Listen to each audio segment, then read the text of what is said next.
A village hall, a cheerful gathering, and a sudden death. Welcome to Clue Hunt. I am your host, Elena Gray. Tell me, where are you watching from tonight? Your voices bring life here. Let's step inside. The village of St. Mary Mead awoke that morning with a quiet sense of purpose. There was a chill in the breeze, not yet winter, but firm enough to redden the cheeks and send scarves fluttering through narrow lanes. In the heart of the village stood the brick-built pride of the people, the village hall, decorated that day with bunting in harvest colors, tables lined with polished silver, and a chalkboard listing events. Annual Fall Festival, 2 p.m. Sharp, jam judging, knitting display, pie competition. The smell of cinnamon, stewed apples, and freshly brewed tea drifted from the open doors like an invitation. No one could have imagined that by evening the same hall would be a crime scene. Miss Jane Marple, wrapped in a lilac cardigan and carrying her dependable knitting bag, arrived at 10 minutes to 2. She never arrived late to public gatherings, not because she liked the crowds, but because she liked observing them. She found a seat near the corner, close enough to hear, far enough to watch without being watched. Her teacup, delicate and cracked at the rim, steamed gently beside her as she cast an eye across the room. Nothing seemed out of the ordinary, but Miss Marple knew from decades of village life that evil rarely entered with a shout. It came dressed in tweed, smiling politely, carrying jam jars or handing out scones. Lionel Cresswell arrived precisely at 2, announced by the hall's modest speaker as a very special guest. The room responded with scattered applause, more polite than enthusiastic. Cresswell, a retired magistrate with a chin like a carving knife and a walking stick he didn't quite need, surveyed the room like a judge entering court. His eyes lingered briefly on Miss Marple, not with recognition, but with the vague caution of a man used to scanning for trouble. He had been a fixture in the village for 2 decades, known for stern opinions, sharp words, and decisions that had, over the years, deeply bruised several of the townspeople. "He carries secrets like others carry umbrellas," Miss Marple had once remarked to her nephew. The pie competition began. 5 contestants, all women, all local, placed their tarts in a neat row along the center table. The entries glistened under the lights. Apple, rhubarb, pear, and one suspiciously shiny cherry creation. The judges took their places. Lionel, with ceremony and exaggerated care, raised his fork to the first slice, an apple tart baked by Mrs. Agatha Pike, the recently widowed and famously meticulous head of the Women's Preservation Society. Miss Marple, who had known Agatha since her school days, noted the tightness around her mouth as Lionel bit into the tart. He chewed slowly, made a vague sound of approval, dabbed his lips, and then, without warning, he stiffened. His hands twitched, his eyes rolled, his mouth opened, soundless, and then he collapsed forward into the table. The teacups jumped, a jam jar tipped, a child screamed. The hall burst into movement, confusion, alarm. "Fetch the doctor," someone shouted. "Move him! No, don't move him!" "Is he breathing?" Miss Marple did not move from her chair. She set her knitting aside, adjusted her glasses, and quietly watched the space around the fallen man. Her eyes were not on Lionel. They were on the people around him. She watched Mrs. Pike retreat 3 steps, her face pale. She saw Clara Bell press a hand to her mouth, not in grief, but as though hiding something. And she noted one very strange detail. The tart Lionel had been eating was already gone. Within the hour, the village doctor had pronounced Lionel Cresswell dead. "Massive cardiac arrest," he said, wiping his hands. But Miss Marple had seen enough sudden deaths in her time to know the difference between a failing heart and a poisoned one. The doctor was decent, yes, but not imaginative, and murder, as she always said, required imagination. The constable posted a watch on the hall and the crowd began to disperse. Whispers filled the lanes. Death at the pie table at the festival? How terribly is improper. But improper things had a way of happening when truth had been buried too long. Miss Marple returned home that evening to her modest, warm cottage. She lit a small fire, boiled water for tea, and sat by the window with her knitting untouched in her lap. The death had been too sudden, too neat. Poison was a quiet killer. No blood, no weapon, no fingerprints. All one needed was timing, access, and motive. And in St. Mary Mead, Miss Marple thought with a soft sigh, there was always plenty of motive. She retrieved her diary and began to write in her small, looping hand. Lionel Cresswell. Collapse. At pie competition. Observed, unusual calm in Mrs. Pike. Tart removed post-collapse.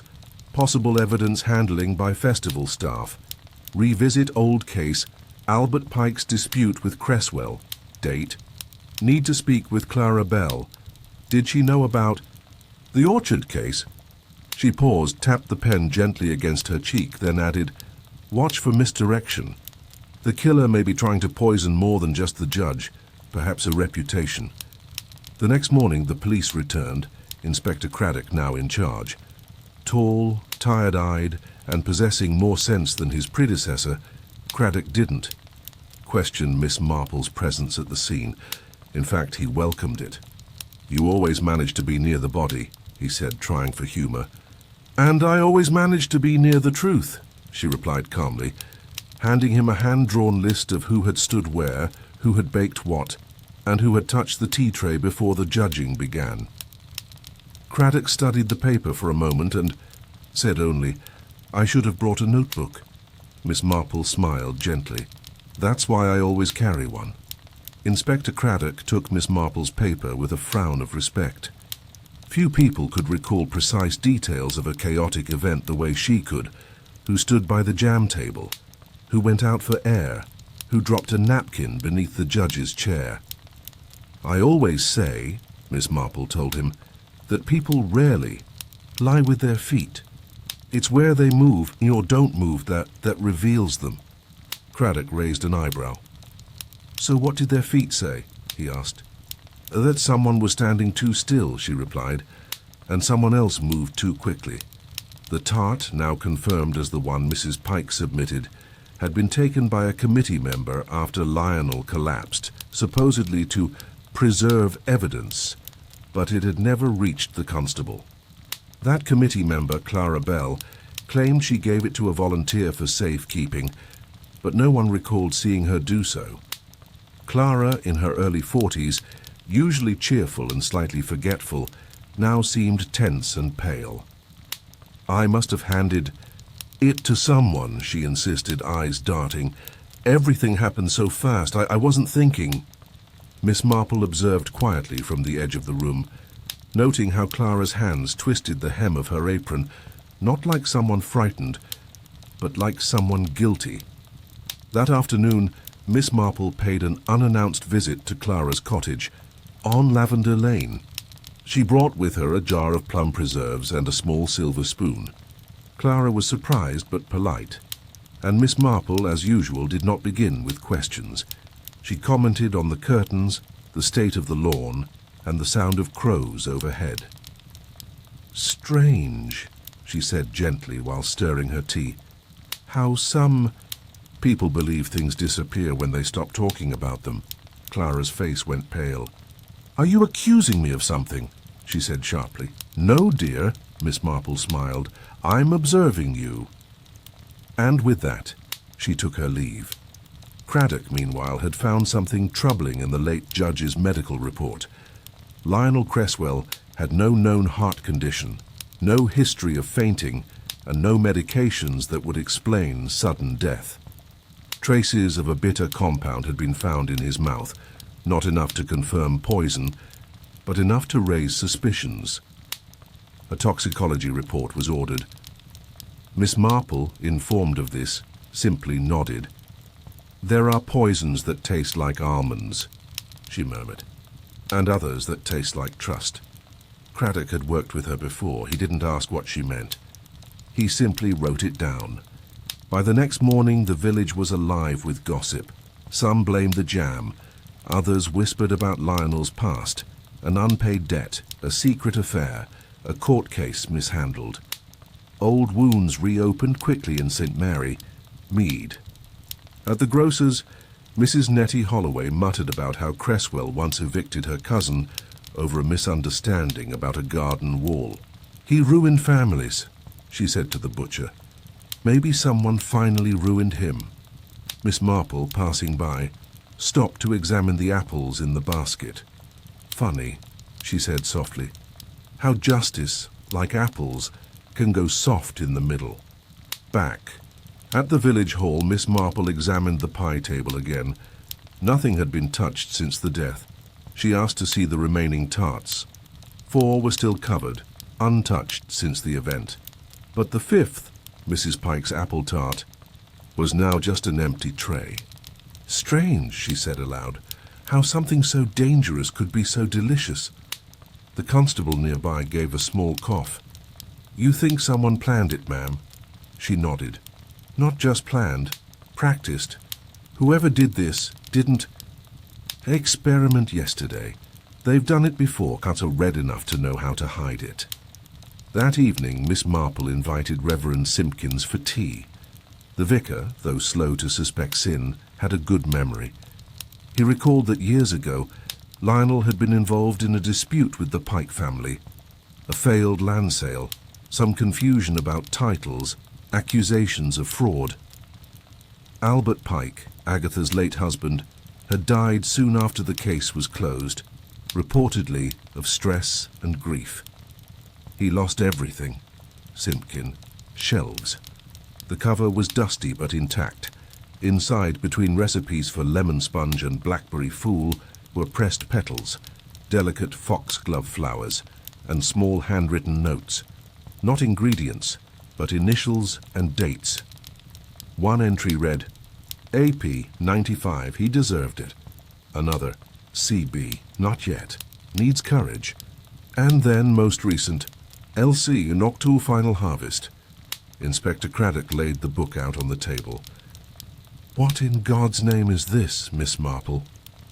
She stared at the pages, unmoved. "A revenge ledger," she said softly. "Or a poisoner's. Prayer book. It appears someone has kept score and possibly trained others to settle them." Craddock stared. "You're saying this is, what, a society?" Miss Marple's eyes narrowed. "Not a society. A circle. A silent circle of women who've been wronged and who garden." Miss Marple remembered something else. A whisper from long ago about the Green Aprons. Not a real club, not publicly. Just women who gathered for tea and talked in low voices about injustice. Sometimes jam was made. Sometimes herbs were traded. But always there were secrets. She returned to her window and stared at the sunset bleeding over the hedgerows. "Death isn't always loud," she murmured. "Sometimes it's measured, cultivated, watered with old pain." Later that evening, as the wind picked up and windows rattled gently, Miss Marple received an anonymous envelope. Inside was a single note written in cramped hand. "You're looking too closely, Miss Marple. We don't forgive and we never forget." It wasn't a threat. Not quite. It was a warning from someone who believed in justice outside the law. But to Miss Marple it was also confirmation. She was close. Too close. She folded the note and lit a match beneath it, watching it burn in the small porcelain dish by her reading chair. "Secrets hide in silence," she said aloud, "but justice listens in the quiet." She looked once more toward the fire, then reached for her notebook and wrote in a slow, firm hand, "A circle. A garden. A flower that kills. The judge was not the first, and he won't be the last unless I stop them." The recipe book was more than it seemed. Miss Marple sat for hours that night studying its pages, each entry a mix of traditional baking instructions and strange symbols. Some recipes were circled in red. Others had tiny notations. Add bitter root, serve warm but don't taste, for harvest justice only. Most alarming were the names hidden like shadows in margins, initials that matched women. Of the village, dates that aligned with quiet tragedies. A fall from a ladder, a drowned husband, a spoiled batch of elderberry wine that left 3 men ill. "These aren't desserts," she murmured. "They're verdicts in disguise." She took the book to Inspector Craddock the next morning, along with a simple but dangerous theory. The women of St. Mary Mead had formed something over the years. Not an official group, but a pact. One that shared recipes, herbs, and motives. They called themselves the Green Aprons, she explained. Informal, unspoken, never written down, but they watched. They remembered. And when they decided justice had failed, they corrected it quietly, with foxglove, or rhubarb root, or apple seeds, all perfectly legal, until they weren't. Craddock paled slightly. "You're saying there's more than one killer?" Miss Marple nodded. "A garden doesn't grow with just one hand." That same afternoon, news swept through the village again. Young Elsie Webb, daughter of the grocer, had died suddenly in her sleep. She had no enemies, no reason for harm, only a connection to Clara Bell, who had brought over leftover tart from the festival as a kind gesture. Not poisoned, the doctor insisted, just a weak heart. But Miss Marple knew better. This wasn't a mistake. It was a message, a warning to those asking too many questions. "Poisoned by fear," she whispered. "The most effective kind." That evening, Miss Marple returned to the village hall alone. The room had been left undisturbed for days, and the late sun filtered through dusty windows. She walked to the back pantry where the boy had found the recipe book. There, hidden behind loose paneling, she found a second envelope, addressed to the keeper of the ledger. Inside was a single pressed flower, foxglove, and a recipe for harvest bread. At the bottom, in trembling script, it read, "The gardener knew too much. He rests beneath the roots. Keep silent or the bread will rise again." Miss Marple sat quietly that night, her teacup untouched. If the gardener had been murdered and buried, which now seemed certain, then this was not just about Lionel Cresswell. This was about power, a secret web of quiet retribution that had grown under everyone's noses. And now the circle was warning her, trying to frighten her. "They think I'm old and harmless," she whispered to the fire, "but age is not weakness, it is experience, and I have seen far darker things than foxglove and jam." The next morning, under cover of cloudy skies, Inspector Craddock organized a quiet search near the gardener's cottage. No sirens, no press, just 2 men and a spade. By mid-morning they had uncovered human remains, buried beneath the compost heap, wrapped in old gardening canvas. Patrick Rowntree, cause of death, blunt trauma and traces of plant-based toxins. "He knew," Miss Marple said when Craddock told her. "He tended the gardens of those women for years. He knew what they were growing and what they weren't harvesting. He probably confronted them. But who had struck the blow? Miss Marple believed it was not just one of them. "These women don't act alone," she said. "They act as a system. One may plant, one may mix, one may deliver. But the guilt is shared like tea." She returned to her notebook and began a new page, writing down the initials she'd seen in the recipe book, matching them to living women. A.P. Agatha Pike. C.B. Clara Bell. M.H. Molly Hatch, the vicar's niece, and others, some still in the village, some long gone. But the circle remained, and it was shrinking. That night a small gathering occurred at the old orchard by the vicar's cottage. 4 women in green aprons stood by the trees. They didn't light a fire. They didn't speak loud. They only stood in silence until a 5th figure approached, cane tapping gently against stone. Miss Marple. "I thought I might find you here," she said softly. "You're not hiding very well." Agatha stepped forward. "You're too clever," she said coldly. "You should have let sleeping roots lie," Miss Marple sighed. "And let you continue poisoning? No, I may be quiet, but I'm not blind." There was no outburst, no confession, only silence. But in that silence, Miss Marple saw what she needed. Clara looked away, ashamed. Molly wept quietly. Only Agatha remained still, her face as firm as stone. "You can't stop it," she said. "Men like Cresswell don't change, but we can make sure they never feel safe." Miss Marple shook her head. "Justice without law is just vengeance in a bonnet." And then she turned, leaving the orchard behind, knowing that the roots had been unearthed, and the village would never look at its flower beds the same way again. The village awoke to heavy fog and an even heavier silence.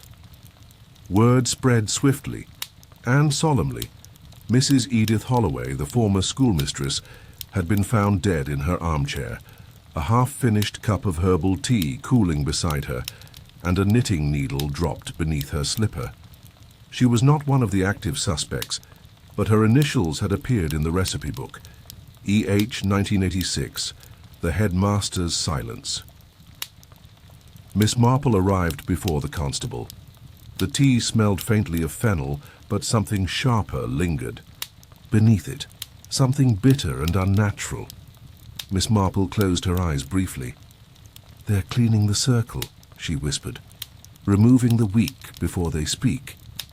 Inspector Craddock met her outside the Holloway home. His jaw was tight, his coat damp from mist. "3 deaths now in a week," he muttered. "1 murder, 1 warning, and 1 disposal." Miss Marple agreed. "The circle is afraid. That makes them dangerous.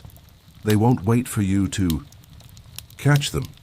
They'll vanish into their own silence." Craddock exhaled slowly. "We need to draw them out." Miss Marple turned to him, eyes sharp. "We don't draw out poison, Inspector, we bait it. And I know just the recipe." That evening, invitations went out for a private tea at Miss Marple's cottage. No explanation, just a note signed in. Her elegant handwriting, offering warm scones, strong tea, and a talk about what's been growing in our village gardens. The 5 remaining women whose names appeared in the recipe ledger were each hand-delivered one. Only 4 came. Agatha Pike, Clara Bell, Molly Hatch, and Doris Kemp, a quiet florist with trembling hands and pale eyes. They sat stiffly, each knowing more than they admitted, each wondering what Miss Marple truly knew. The tea was warm, the scones were fresh, and the silence was loaded. "I suppose you know why we're here," said Agatha at last. Her voice was level, but her spoon clinked too loud against the saucer. "I do," Miss Marple replied, her own cup untouched. "And I know you're wondering whether I've told the police everything." Clara spoke next, nervously. "You have, haven't you?" Miss Marple shook her head. "Not yet. I was hoping one of you might do it first." The room tightened. Molly looked toward the window. Doris whispered, "It was never meant to be like this." "You mean murder wasn't? Supposed to be messy?" Miss Marple's tone was light but laced with iron. "The Green Apron Circle began as women sharing recipes. Yes, but also pain. The law didn't listen. The judges didn't believe. So you turned to roots and herbs and recipes. You passed along methods like others passed along prayers, until justice became habit, and then habit became murder." No one denied her words. Clara wept. Molly lowered her head. Only Agatha Saint saw the rot, Miss Marple whispered, and tried in her way to cleanse it. She stared at the candlelight flickering across the page, her heart heavy with thoughts of missed chances, of what a single act of kindness might have prevented. She walked to the churchyard the next day, a basket of flowers in hand. She placed a single lily on Patrick Rowntree's grave, unmarked still, waiting for a headstone. Then she visited Elsie Webb's resting place, and finally without ceremony, she stopped by Edith Cresswell's. "You tried," she said softly, "but too late." The wind stirred the trees above. She stood there a moment longer, then turned away. Justice, she thought, doesn't always arrive in the courtroom. Sometimes it comes in the quiet choices no one sees. Back home, Miss Marple sat in her favorite chair and stared out at her modest garden. The marigolds had wilted early this year. The rosemary still bloomed. She thought of the green aprons, scattered now, some hiding, some shamed, and one behind bars. It hadn't been a cult, or even a plan. It had been pain, shared and fermented until it turned bitter. They didn't want power, she thought. They wanted to stop bleeding. But in doing so, they had cut others, innocents. That could never be undone. Clara Bell returned. A few days later, quietly, without fanfare. She brought Miss Marple a jar of gooseberry jam and sat without speaking for a long time. Then finally she whispered, "Do you think I'm wicked?" Miss Marple shook her head. "No, my dear, I think you were swept into something too old, too rooted, but you chose the light in the end." Clara's eyes filled with tears. "I wanted to believe we were doing good." Miss Marple reached over and took her hand. "That's the most dangerous kind of belief," she said, "the kind that doesn't ask enough questions." The village slowly returned to its rhythms. The postman whistled again. The bakery reopened. A new family moved into Agatha's cottage, unaware of the story written in its soil. Miss Marple resumed her knitting circle, though fewer came now, and Inspector Craddock sent her a note, unsigned but unmistakable. Justice was done, but not without scars. "Thank you." She tucked it between the pages of her notebook. That night, as the moon cast silver light across her kitchen table, Miss Marple wrote a final line in her diary. "In gardens and hearts alike, weeds must be watched. Some bloom with beauty, some bloom with poison, and some with both." A week after the village began to breathe again, a stranger arrived at the edge of St. Mary Mead.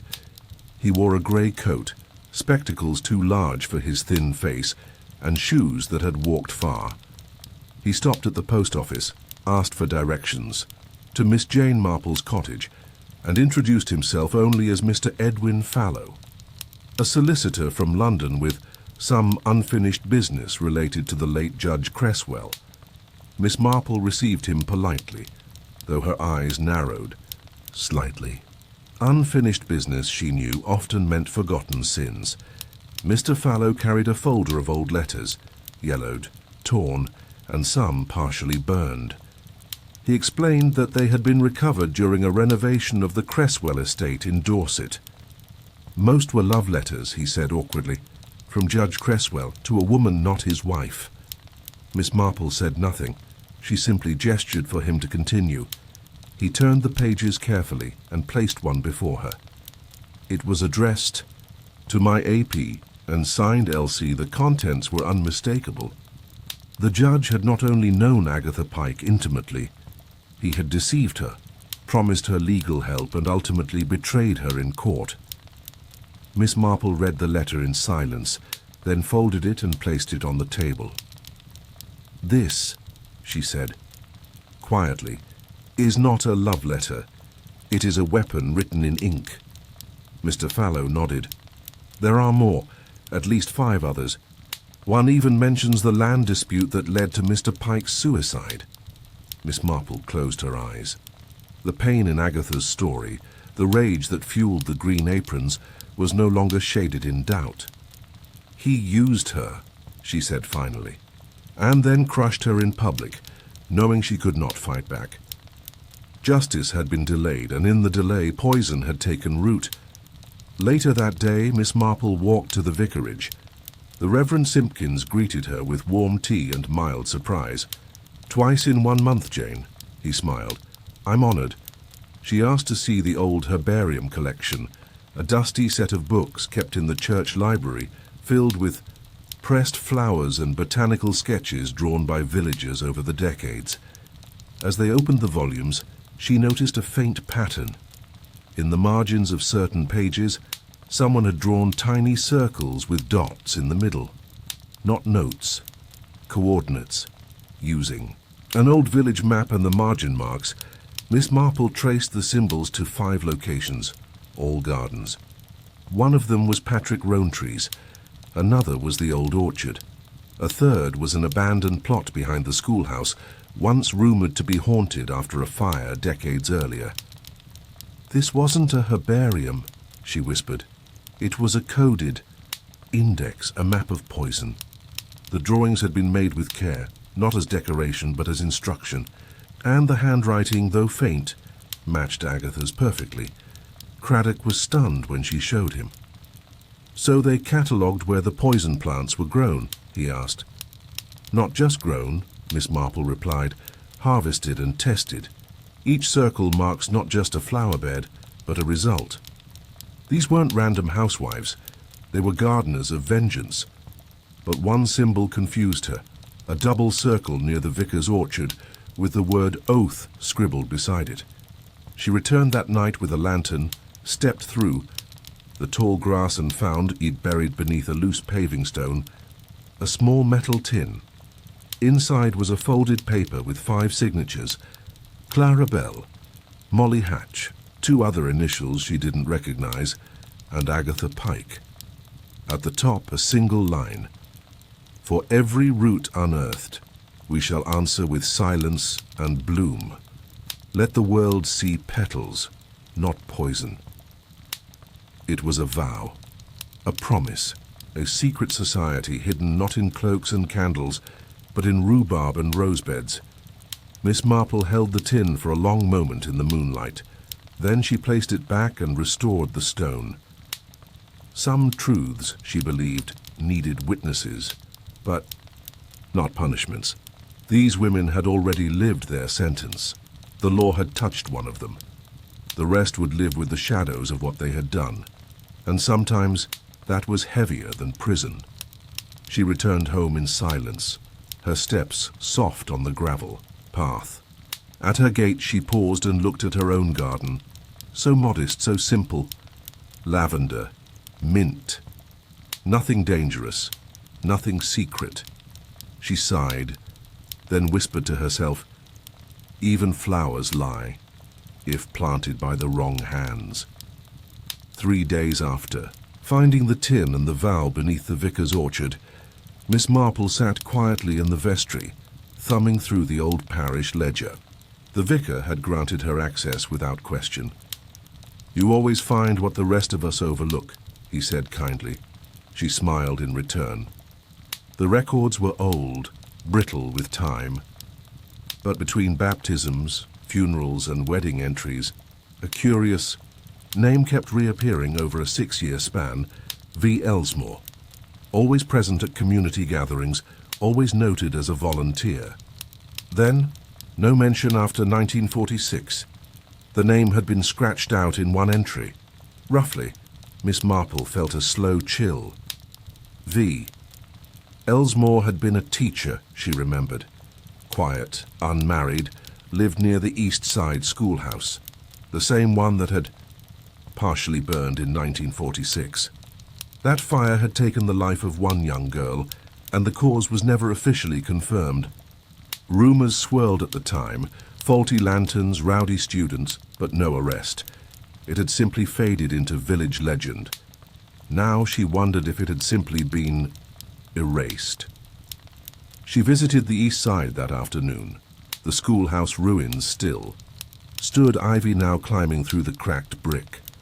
The garden behind it was wild, overgrown, and smelled faintly of sage and thyme. She found a stone marker, half buried, with the initials M.A. carved into it. She remembered then Margaret Ann, the girl who had died. Her mother was Vera Elsmore, and Lionel Cresswell, then just a rising magistrate, had dismissed her case. Said it was accidental misadventure, dismissed a grieving. Mother's plea like a whisper in the wind. Miss Marple returned to her desk and opened the herbarium again. In a corner, faded by time, was another set of symbols. The sixth gardener. Not Agatha, not Clara, not Molly, but V.E., the first. The E, one who started it all. Vera Elsmore had gathered them, taught them which herbs to dry, which roots to boil, which tears to hide. And after the fire, after the verdict, she had vanished. Or had she? Miss Marple wrote a letter to an old friend in Cornwall who worked in archives. The reply came swift. Vera Elsmore died under the name Vivian Eston, 1953. Left behind, nothing but a garden journal. Craddock was stunned when she shared it. So she was the seed, he whispered. She planted the whole idea of the green aprons. Miss Marple nodded. And she did it not out of cruelty, but despair. She felt the law would never protect women like her. So she made a shadow version of justice. Craddock stood pacing. Do we expose this? Put it in a report? Miss Marple looked at him, her eyes soft and old. What would it serve now? Vera is dead. Agatha is imprisoned. The rest have already paid. He nodded reluctantly. That night Miss Marple sat by candlelight, the tin from the orchard resting on her lap. She unfolded the oath once more. Her fingers traced each name. Then, after a long pause, she added one more line beneath it in her own careful script. J.M., a witness, not a gardener, but one who watered the truth. She replaced the note, sealed the tin, and returned it to the orchard at dawn. The stone was cold under her hands. She stood a moment in the grey lee,